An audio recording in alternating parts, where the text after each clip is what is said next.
Okay, we're at Ripplebrook Ranger Station. We're going to take 63 from here. So we'll be branching off right here, then hitting up unit 60. Just going to be just a little bit past the turnoff for Bagby. So we'll pass the Bagby hot spring sign, and then it'll be right on our left. Oh, so we're going to continue on the Clackamas instead of going up to Kallawash. Exactly. It'll still be part of the Kallawash watershed. So 60 is the one we're going to be on then. Yes, Unit 60. We'll go up to the northwest corner of that. Does everyone know what timber sale this is? This is the Jazz timber sale. It's been going on for quite a while now. The Forestry Service is going to be releasing their sort of answer to all the discussion that's been happening. Some things worth noting are that this is the Kallawash watershed, and it's one of the most geologically unstable areas on Mount Hood. You had 7 landslides or other major events in this area last year. The Forestry Service has professionals who come out here and assess the repercussions of logging, and their hydrologists and soil experts said for at least 16 units out of the 140 or so units that are in the Jazz, they said 16 of those should be taken off of the sale because they were unstable. They had lots of erosion happening. We're on one of those today, so what you're going to be seeing is a unit in the timber sale that spreads over a huge amount of land, and we're in one unit that's been said by the Forestry Service experts that should be taken off of the sale. It has not been taken off of the sale. So this is going to be a pretty clear case of the Forestry Service not following their own best advice. So let's get into it. We've been waiting a long time. Let's get hiking.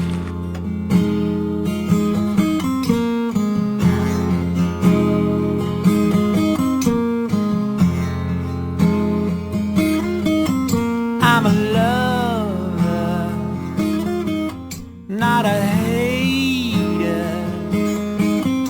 I'm a lover, not a hater.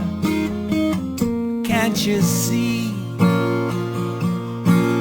Can't you see? In my eyes, they're at peace. There's no war to be had. There's no war to be had on me.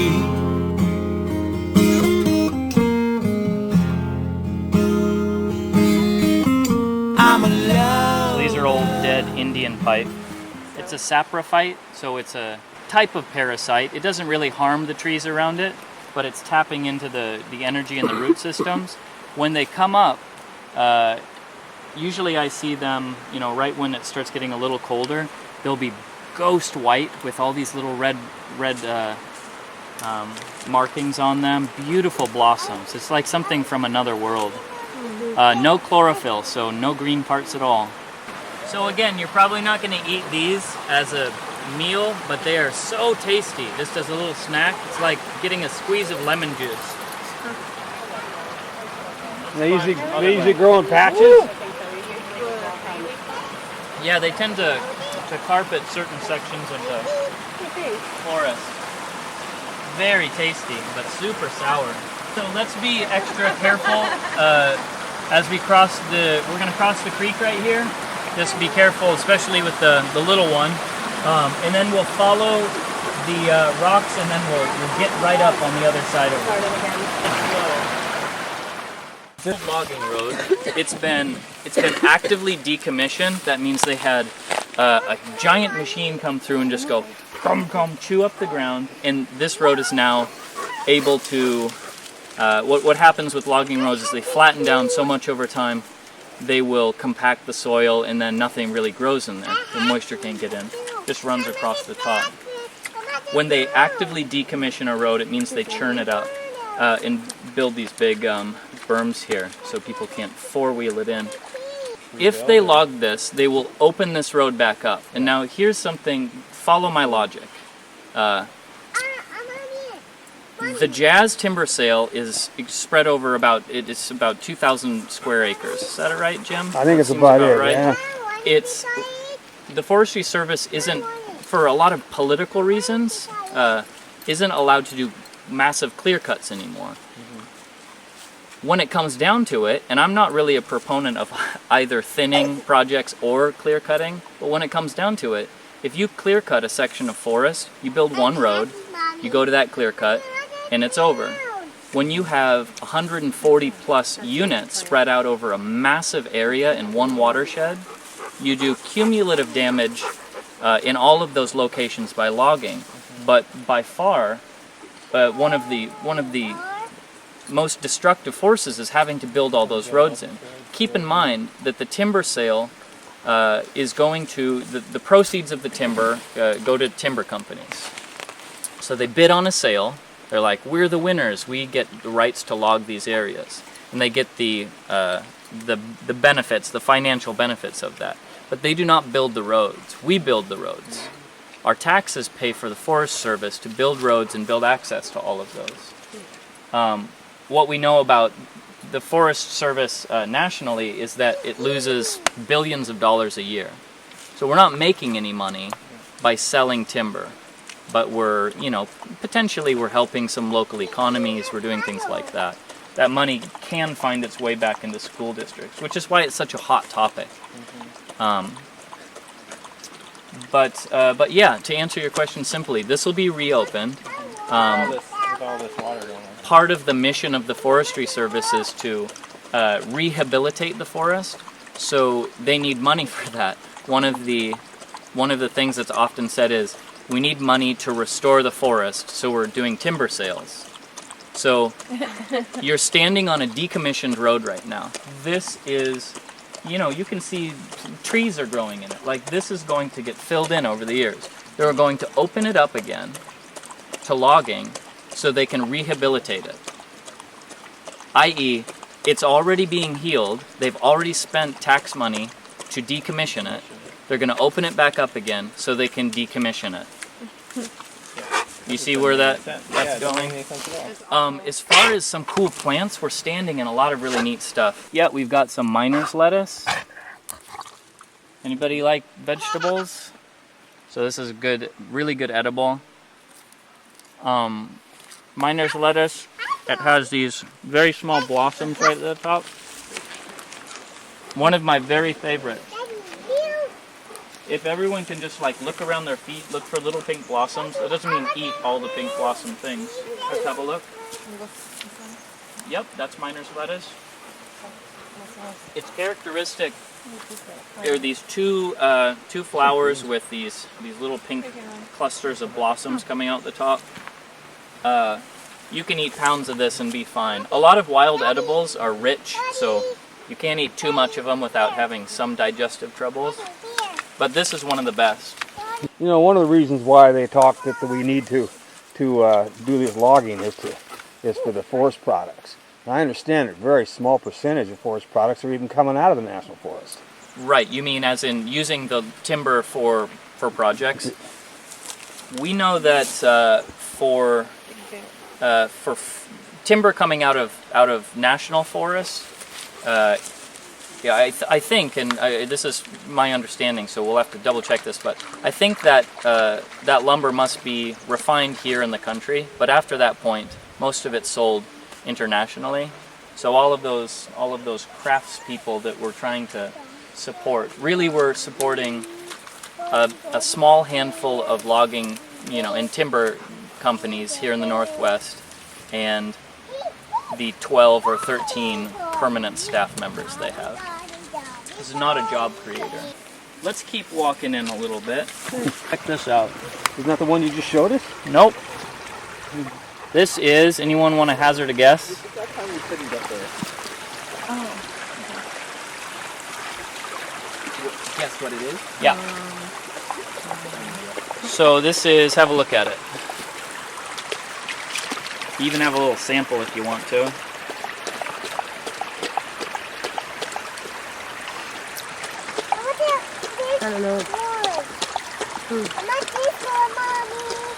This Oh, is it's spicy, like, you got it. Spicy like. I don't know. It's in the mustard family. So all mustard plants are edible, as far as I know. It's probably something we should look up. Mustard plants. Let's see. It's 4 petals and 6 stamens. Of those stamens, 4 are long and 2 are short. So you know the stamens are the male part of the inner part of the flower. Okay. Stamens poke out. 4 long, 2 short. What did I say? Yeah, 4 long, 2 short. 6 altogether and 4 petals. So it's the only plant that has that combination of blossom features. Yeah. So all mustard family have the same structure, and they're all really tasty. Yeah. You say you can eat Rush? They can be pickled, though. As I understand it, the small hairs on the plant will irritate parts of you as it passes through your body. So only the very, very young shoots can be pickled and then eaten. That's in our book here. Okay, so horsetail and rushes, let's see, food. The root stalks and small brown fertile shoots of common horsetail have been eaten, fresh or boiled, but they should be used only in moderation, if at all. The tough outer fibers are either peeled off or chewed and discarded. Young, green, tightly compacted bottlebrush shoots were cleaned of their sheaths and branches and eaten occasionally, but consumption is not recommended. See warning. When I first started this, I went out with these same books, and I thought, it's edible! Nom, nom. And then I'd be like, oh, it's technically edible. It doesn't mean if you're gonna starving. Like it. Yeah. So there are a lot of wild edibles out there, but finding the ones that you particularly enjoy is important, and really feeling like you're out here in an edible paradise. Don't just eat everything because it says it's edible. Pick some things you like. I mean, you don't buy everything at the supermarket. What you do notice are some pretty some pretty basic structures to look for. We have gills, so we know it's a gilled mushroom as opposed to a polypore, a pore surface here, or a tooth fungus that it would have sort of little icicle-looking things underneath it. So that's where the spores are produced. You notice this interesting little ring around the stalk? Can you see that? It's very subtle, but it's still there. Yeah. That means Is it one of those? as it was growing, exactly. Yeah. So that's another feature we'd look for. Okay. As it grows, it is covering the gills, and then slowly it rips. You can see the remnants of it across the margins of the cap. In identifying, you often smell it. Mushrooms can change color and size and all sorts of things depending on their environment, but smell and even taste are good ways to identify it. Always go with someone who knows exactly what it is. Because there are just thousands and thousands of mushrooms. We could try to find it in here, but this is such a limited selection. Great book to start with, but keep in mind about the tasting factor. You can taste mushrooms. You can go nom nom nom nom nom nom nom.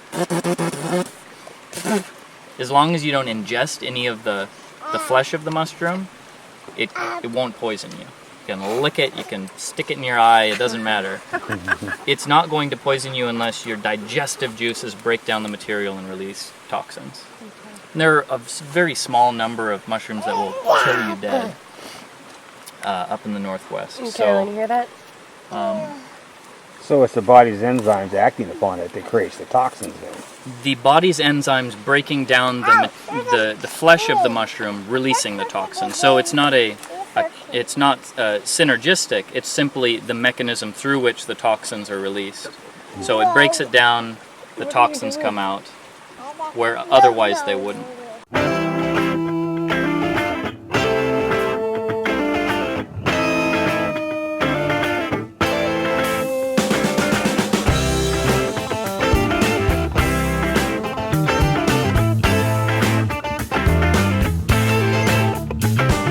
I'm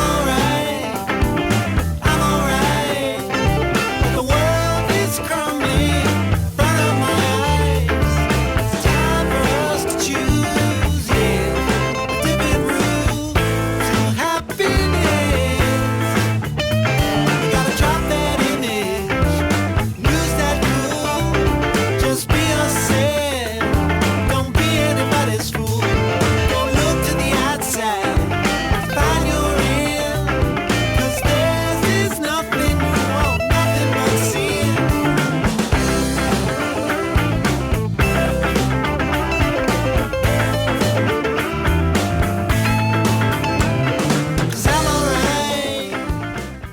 people say, we want to make the forest healthy as possible. And then you're like, okay, well, what does that look like? Because old growth forests are really not diverse at all. They have massive trees, mostly hemlock, and they choke out most other plants. So it's not really, is that healthy? The opportunities for these smaller plants to grow, what you would see in a natural forest are small little ecosystems interspersed with each other. So you'd find a meadow somewhere, you'd find a really dense old growth, and then this and that. What happens when you have a tree plantation? So don't forget, when we talk about timber, we're basically talking about the Department of Agriculture. So trees are a product, like corn is a product. So a lot of this has been clear cut and then replanted with Doug fir as a tree plantation. Now, when you replant trees in close proximity, they start struggling with each other, and that's when we get into the topic of thinning.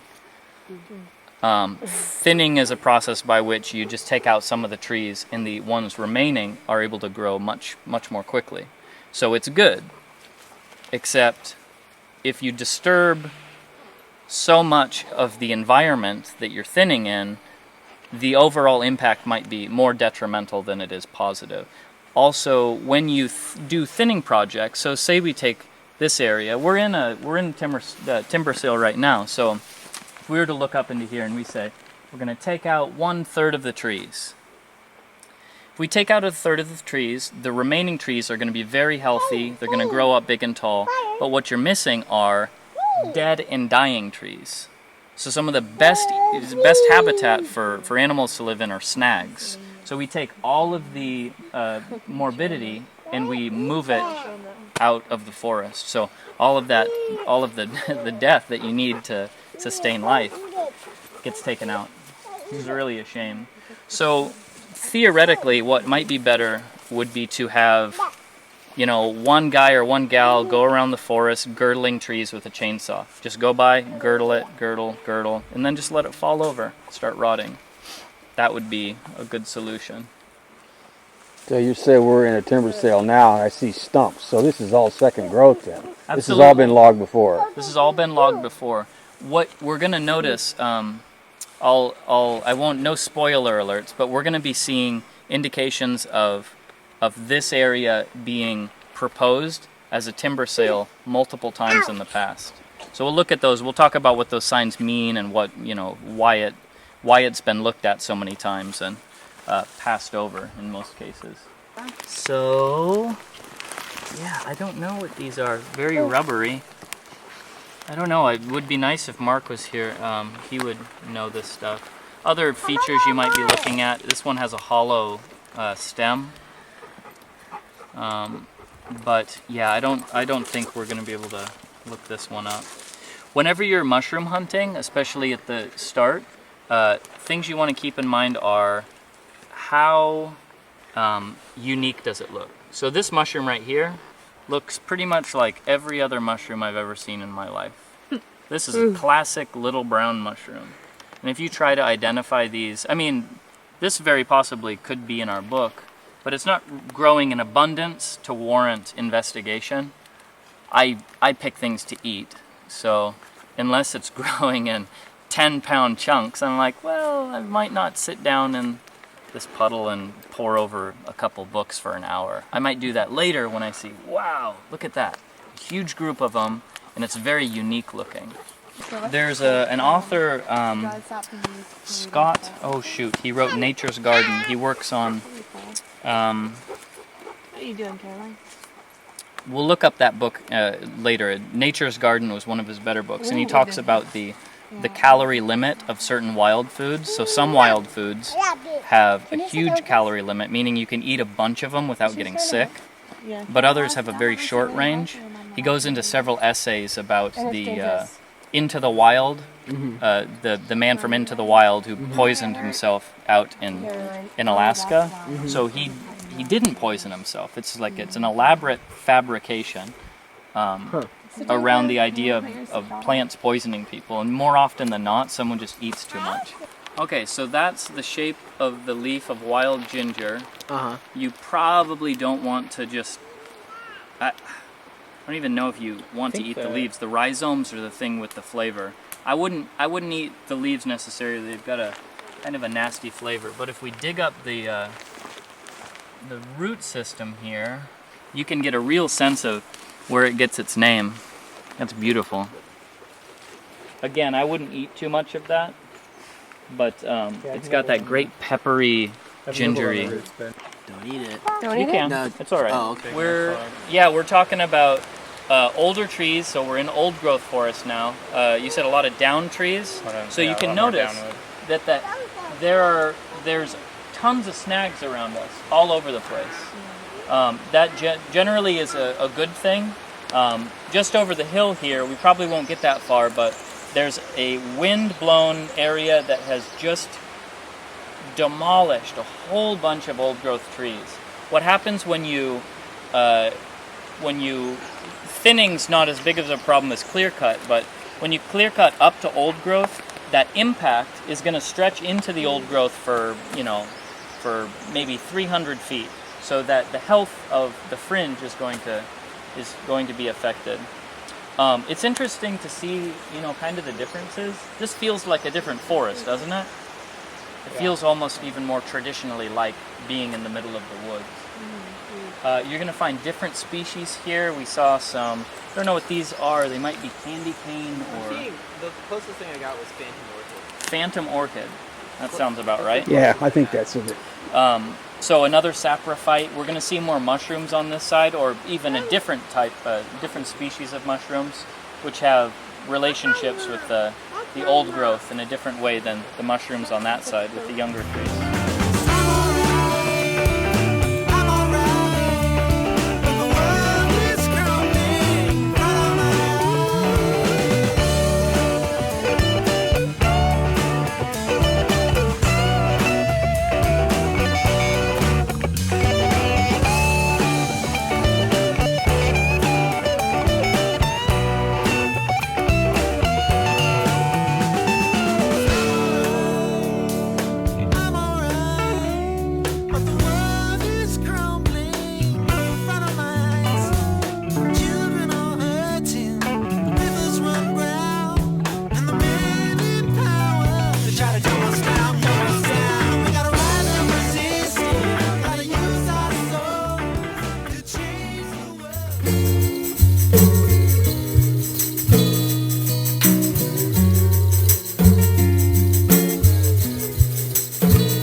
My name is Brenna Bell, and I'm the staff attorney and NEPA coordinator for BARC. And I've been evaluating the recent JAZ decision and environmental assessment that have come out and trying to understand how the Forest Service responded to the overwhelmingly negative public comments that they got about the sale, given that it will rebuild over 12 miles of previously decommissioned roads and log 2,000 acres in the most unstable watershed in all of Mount Hood National Forest. And about 3,000 people commented on the sale, asking for the Forest Service to cancel the sale or decrease the environmental impact of the sale. And in response, the Forest Service said, no, sorry, we're going ahead just as we planned, and incorporated barely none of the public comments. And as so far as I can tell, the only public comment that the Forest Service actually adjusted their sale for was that of the Rocky Mountain Elk Foundation, which likes to kill elk, and that is to increase the amount of heavy thinning so as to increase elk habitat, they say, for forage, because I guess elk love clear cuts, even though lots of science points to the fact that early successional habitat in clear cuts is actually not very effective to elk because it just grows back in Doug fir trees, which is not what elk like to eat. So what we're seeing is an agency that has predetermined the outcome of its decision and knew what it wanted to do, and despite the overwhelming public opposition and very detailed comments on behalf of many individuals and organizations, including BARC, is going ahead doing something that it touts as restoration, but will really have a huge environmental impact on a very sensitive watershed at a quite a large price tag to the citizens and to the forest. Actually, one fact that I think is really interesting that we have unearthed by just reading a lot of the backstory is that it's going to cost $250,000 to rebuild roads that the Forest Service has already spent hundreds of thousands of dollars decommissioning just so it can come and log, calling it restoration, and then it's going to spend another $60,000 re-decommissioning the roads. And at the end of the day, they will be in much worse condition than they are currently after 5 to 50 years of restoration and recovery. So we're going to see $300,000 spent to get these roads to a worse place than they already are, with a lot of environmental impact in the interim. And again, they're calling this a restoration sale. It's kind of unfathomable. Jazz is spread out over about 30 miles in the Kallawash watershed, and it covers a scope of about 2,000 acres. And the Kallawash is very unique. It is mostly comprised of things called earth flows, which are like large moving glaciers of earth. And you can imagine putting a road across that, or even cutting on that and saturating it with more water can be really destabilizing. And so there's a lot of landslides, roads buckle, trees move. The Kallawash is just moving. It's a very unstable watershed. And so to go into a place that's actually in recovery, that's the other amazing thing about it, is it's in recovery after decades of mismanagement. To go back in and kind of reopen the wound, peel off the scab, and retard the recovery is something that BARC is really concerned about. And it happens over a large area with a lot of diffused and dispersed impacts, but that doesn't make them worse. In some ways, it exemplifies the fact that there's so many impacts, because that's 80 miles of road that log trucks, hundreds and hundreds of log trucks will be going in, grinding the roads into dust, spilling that dust into the rivers where salmon are fighting to stay alive. So these are all the, some of the concerns that BARC's had. And kind of the ironic thing is almost the entire area that the Jazz timber sale is in is designated as special emphasis watershed, is in late successional reserves, in riparian reserves, and is in high earth flow areas. And all of those land designations are focused on protecting the water quality, the soil productivity, the habitat. Only 9 acres of that 2,000 acre sale are in timber emphasis. Only 9 acres. And yet, what are they emphasizing in this sale? Removing commercial timber. And so we think it's very incongruous with the land designation that the Forest Service's only approach to restoration is to build roads and to log commercial trees. I think it's safe to say that BARC knows this timber sale on the ground better than anybody else, even the Forest Service. We've had over 600 volunteer hours in the forest checking every single Jazz unit. I think there's about 180 of them, except 2, which are inaccessible, and they're helicopter landing units. So we've been out there, we've covered the ground, we've walked the roads, we've walked the decommissioned roads, we've taken extensive data, we've given that to the Forest Service through comments, through meetings, through letters. We've also generated a lot of letters. Like I said before, 3,000 people commented on the Jazz sale. And at the end of the day, the Forest Service said, sorry, your information's not good for us. We're going to go forward with exactly what we planned.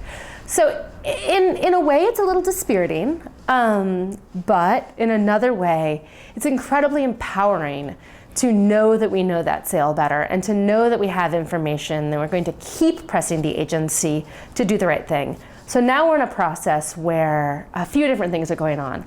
One is we're preparing an appeal of the decision of the timber sale. And if that appeal is denied, we'll probably move forward with litigating the sale. Another is we're asking people to start calling or writing their representative or senator to let them know that the Forest Service is just simply managing our national forest the wrong way. And rather than managing it for recreation, for water quality, for habitat, for the values that Portlanders really love in their forest, they're basically managing it for private timber company profit. So if you go to our website, www.bark-out.org, there's an action page where we're sending letters and giving comments to our senators and our representatives, and we encourage folk to do that now, to put pressure on the Forest Service, kind of from the people here and from the representatives here, and kind of let them know that we're all watching, and these are our lands and not theirs to mismanage.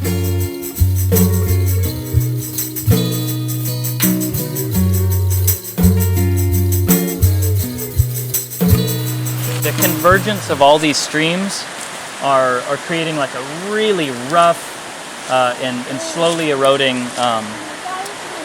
terrain. So we have 1, 2, there's a third one, a fourth one. So the convergence of 4 streams, and in between those streams we're losing ground. So you can see it right across, there's a little erosion happening there. That's the northwest corner of Unit 60. And Unit 60, again, was one of the units that the hydrologist for the Forest Service said, this should be removed from the sale. It's too unstable. This is the corner he was talking about, he or she was talking about. But they said they went ahead and going to do it anyway. They didn't pull it from the list of units. They didn't? No, they didn't. Either. So the ultimate decision is going to come out probably in the next couple weeks, and well, no one's really holding out much hope. Yeah, it was very strange that they didn't even follow sort of their own experts' advice. I'm not sure why, but understand that the structure of timber production in this country goes like this. Congress says we need 500 million board feet of timber, and that's passed on to the Department of Agriculture. So Congress says, Department of Agriculture, 500 million, however much, we need you to produce that much timber. The Department of Agriculture passes that down into regional offices. The regional offices pass quotas down onto national forests. So Mount Hood National Forest has a quota. They must produce a certain amount of timber.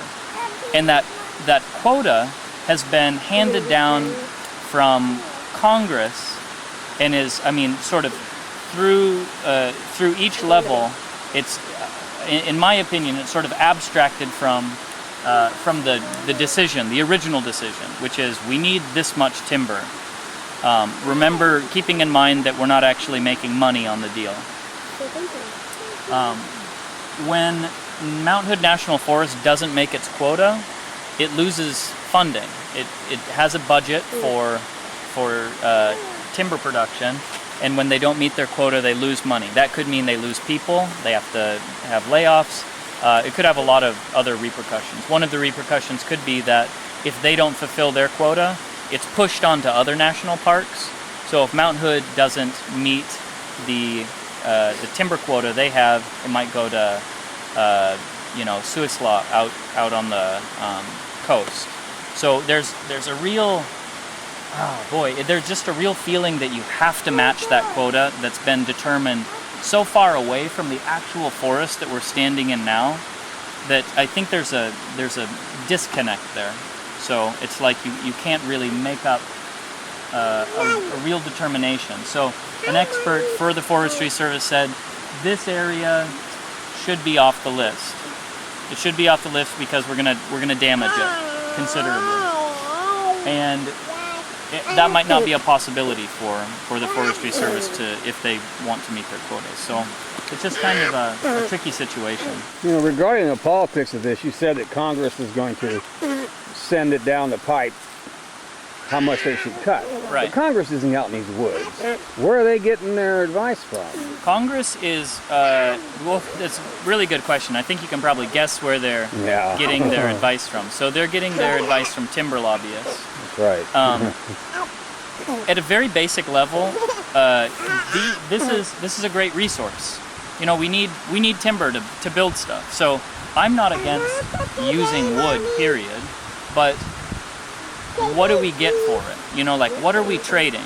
We're trading the health of our forest and potentially our long-term possibilities here for we're not trading it for jobs.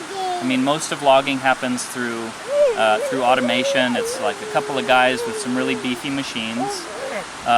There are 3 or 4 timber companies with 10, 11, 12 employees each that are getting profits from the land. So we're not getting jobs there. The timber's quite often shipped off immediately to other countries, so we're not getting jobs in construction or craftsmanship. I just don't really know why we're trading at all. But yeah, to answer the question, more likely than not, they're getting most of their information from lobbyists, which are, that's the way our political system works. So.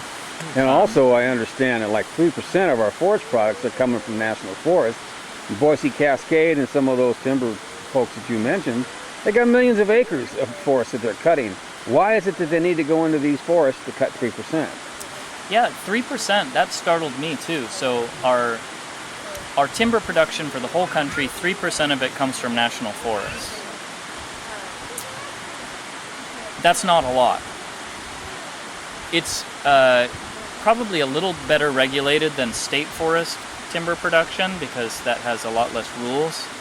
Also, the state forests are allowed to chop trees, put them on a boat, and ship them. So, as opposed to the slight restrictions of having to process trees into timber, we get one extra step along the way. But yeah, I don't know. I mean, I don't know why we couldn't say we're not logging Mount Hood National Forest anymore. We're not earning money. We're not making jobs. It's kind of a mystery. When I started learning about all this stuff, I had all these moments where I was like, hold on a second, one more time, because I'm missing some really one sentence that will tie all of this together, that will explain to me why we as taxpayers are losing money to log our national public lands. And where do those profits go? They don't go to us either? Okay, hold on. There's got to be something in here, but it's really I could do it in 2 words. It's really a ludicrous system. Campaign cash. Campaign cash. Well, yeah, there's a lot of money behind it. And I think for those communities who rely on the percentage of timber money that goes back to the community, that's huge. So if you live in,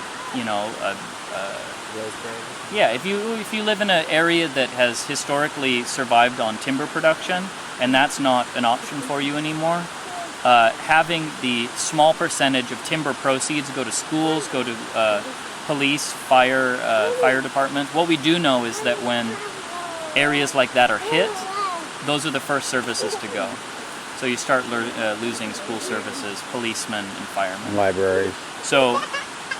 So I can really, I really understand for those communities why they would go along with it. But we got to understand that we're getting the smallest piece of pie in the whole exchange. Let's go up to this windfall area. All right. When you log one area of the forest, we already talked a little about the edge of the area you log is going to affect maybe 200, 250 feet into the adjoining forest. Another thing that happens is when you log one area of the forest, if you haven't taken into account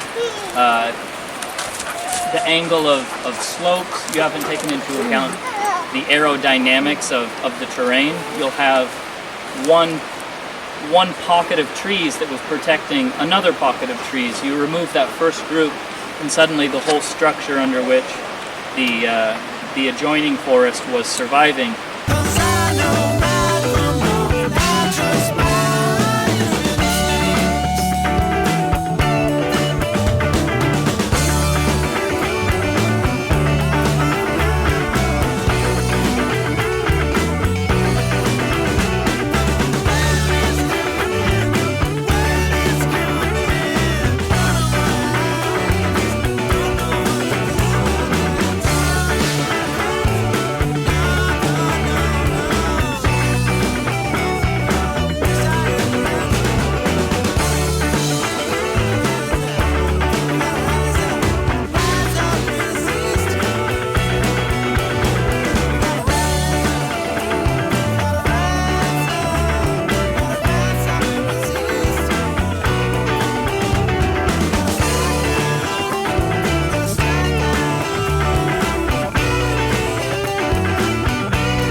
Well, you just walked up it. You know how steep it is. So they're going to cut on this. They're gonna cut. This is the northwest corner of the of Unit 60. So, again, this unit was supposed to be taken off because it was too unstable and this would all erode. There's some further erosion up here, but we're at the very northern side. You can see some pink tape up there. Let's head up to that pink tape and I'll show you something interesting.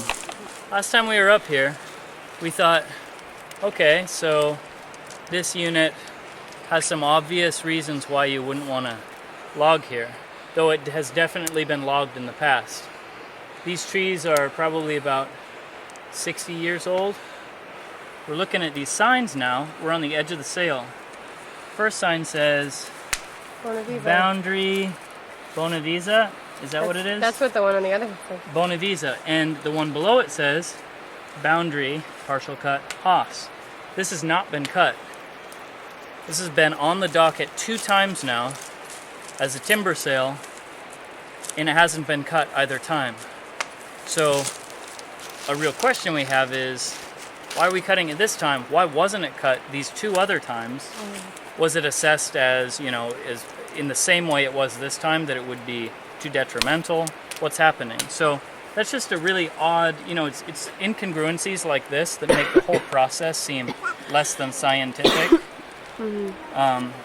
Let's keep on heading up and we'll see. Well, no, since you say you're wondering why, that leads me to believe that maybe you can't find any of this information on the Forest Service website or through them. Well, that's something we certainly can look into. We can research these old timber sales. That's something Grady and I were planning on Googling. Oh, so you just haven't had a chance to do that? Yeah. Oh, okay. I don't know what the story was, but I do find it very puzzling that it passed, it was passed up 2 times already. The Cascade Crossing is a proposal by PGE to make a 100+ mile corridor for power lines. It's going to be about 200 to 250 feet across. So when we're talking about having an impact on adjoining areas, we're basically like cutting a massive corridor all the way out from the hydroelectric and coal plants way down the gorge, and we're bringing that down into Salem. Then we're bringing it up into Portland to feed what? What are we doing it for? PGE says it's for potential future demand for power. Right now, if realistically we look at energy usage, we're flatlined at best and going down in energy use if you look at it really closely.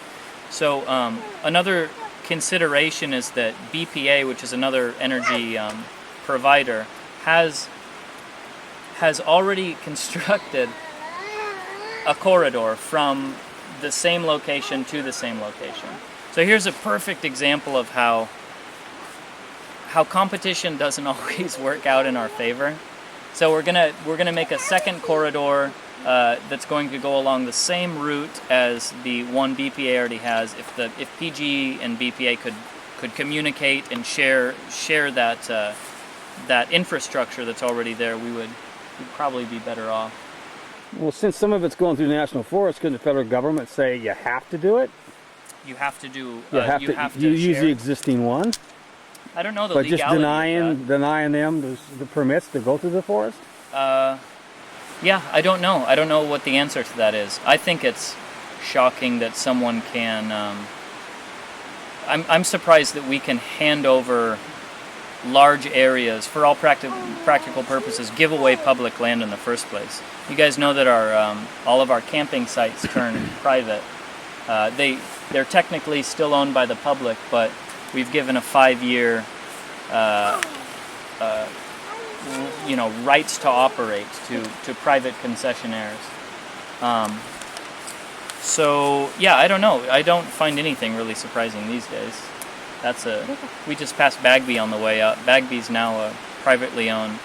Not privately owned. Again, it's still ours, though we don't have public access to it. The Forestry Service has has a lot of professionals who come out here and assess what's happening and the possible repercussions of logging here. It's a big forest. It is a huge forest. I know we haven't done spotted owl counts in years, maybe like 5, 6, 7, 8 years. The mission of BARC is to come out here and really track changes. So, what's the acronym they use, Jim, for the Forestry Service for? Is it best management practices? I think that's close. Something like, yeah. So there are BMP, yeah. There are a set of rules by which the Forestry Service determines whether or not an area is suitable. So best management practices are set. They are both in preparation and determination of areas to allow timber companies into, but they're also rules about how the timber companies can log in that area. What BARC finds is that despite everyone's best intentions, the best management practices, which are kind of laughable to start with, like 50 feet away from the river, no logging. 50 feet. That was established as not a sufficient minimum distance. But even with those best intentions, once a timber company gets in there, and I'm going to say this I don't mean this in a judgmental way, but they're profit driven, and that changes the priorities under which they operate. So a timber company's bottom line is to generate profit. So they don't always follow best management practices once they do have access to the site. So again, BARC comes in after an area's been logged and checks to make sure that things were happening the way they were supposed to. So in that way, you can see how the Forestry Service is making a best guess. They're saying like here, here, and here, if you follow these best management practices, things will be fine. And then the follow-up, the important follow-up doesn't happen. I think it's safe to say that BARC knows this timber sale on the ground better than anybody else, even the Forest Service. We've had over 600 volunteer hours in the forest checking every single jazz unit. I think there's about 180 of them, except 2, which are inaccessible, and they're helicopter landing units.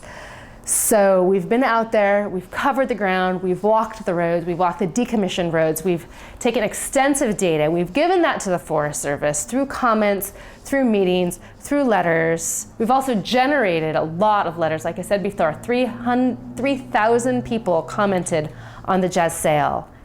And at the end of the day, the Forest Service said, sorry, your information's not good for us. We're going to go forward with exactly what we planned. So in a way, it's a little dispiriting, but in another way, it's incredibly empowering to know that we know that sale better and to know that we have information and we're going to keep pressing the agency to do the right thing. So now we're in a process where a few different things are going on. One is we're preparing an appeal of the decision of the timber sale. And if that appeal is denied, we'll probably move forward with litigating the sale. Another is we're asking people to start calling or writing their representative or senator to let them know that the Forest Service is just simply managing our national forest the wrong way.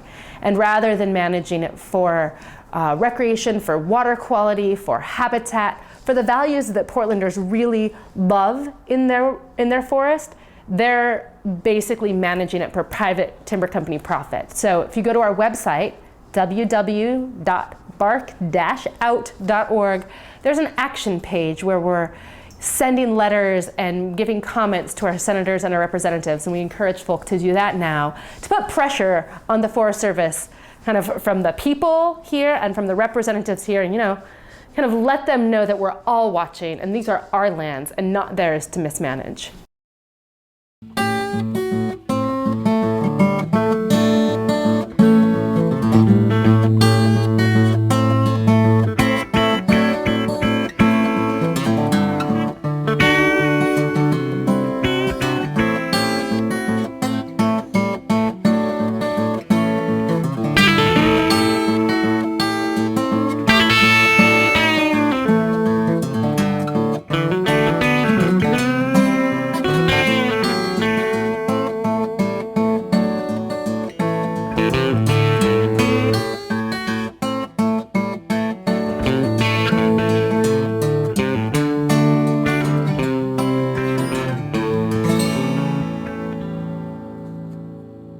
Yeah.